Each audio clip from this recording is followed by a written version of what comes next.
America का सफाया। तीसरे दिन ईरान का तूफानी हमला।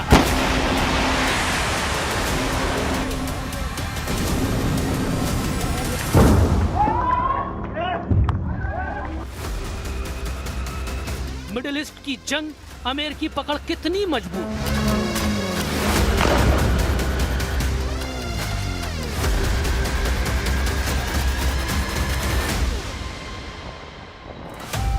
सीधे जंग में उतरा ईरान, अब मैदान बराबर होगा।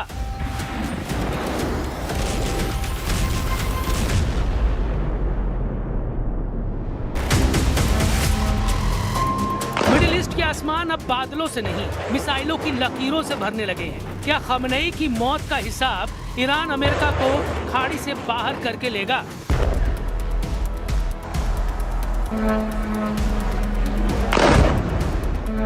दुबई और अबू धाबी, जहां कभी कारोबार की रोशनी थी, अब एयर डिफेंस की चमक दिखाई दे रही है। अमेरिका का सबसे बड़ा साझेदार सऊदी अरब अब ईरान का सबसे बड़ा दुश्मन बन गया है।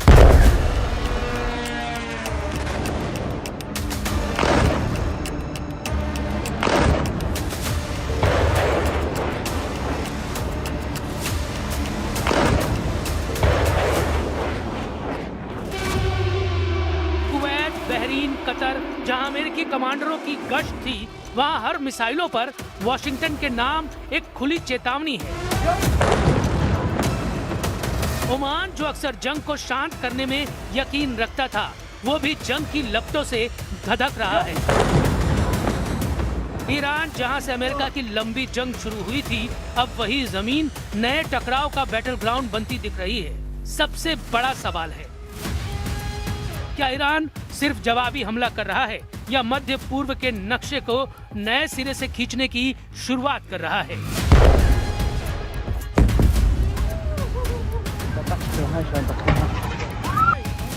अमेरिका और इजराइल से जंग का तीसरा दिन है, लेकिन लड़ाका फोर्स के तूफानी हमले थमते नहीं दिख रहे।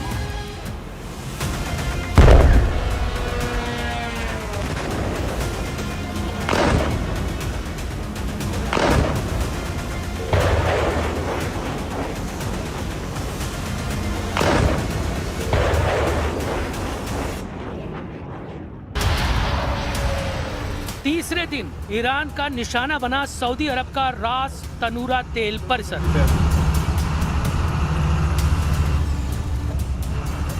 लंबी दूरी से भेजे गए ड्रोन खाड़ी तट की ओर बढ़े। सऊदी अरब के एयर डिफेंस ने 2 ड्रोन इंटरसेप्ट की, लेकिन गिरते मलबे से रिफाइनरी परिसर में आग लग गई।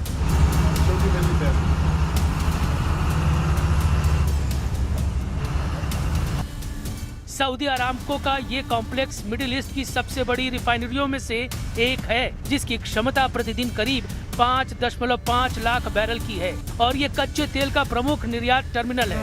ईरान का संदेश साफ है कि अगर अमेरिका इजराइल गठजोड़ ईरान पर वार करेगा, तो इसका जवाब वो तेल की नसों पर वार करके देगा। अब सवाल है कि क्या ये सिर्फ चेतावनी थी या ऊर्जा बाजार जंग का नया मोर्चा बनने वाले हैं?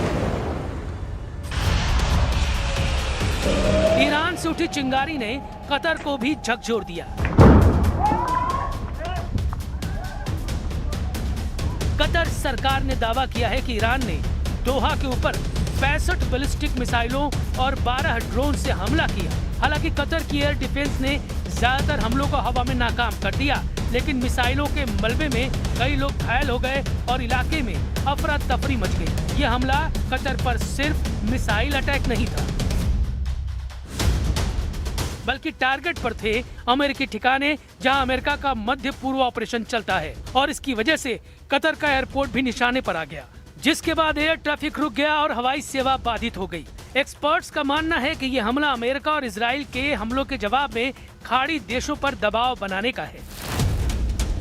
आयतुल्लाह खमेनी ने पहले ही चेतावनी दी थी कि अमेरिका का मिलिट्री एक्शन और टकराव की नीति पूरे इलाके को अस्थिर कर देगी।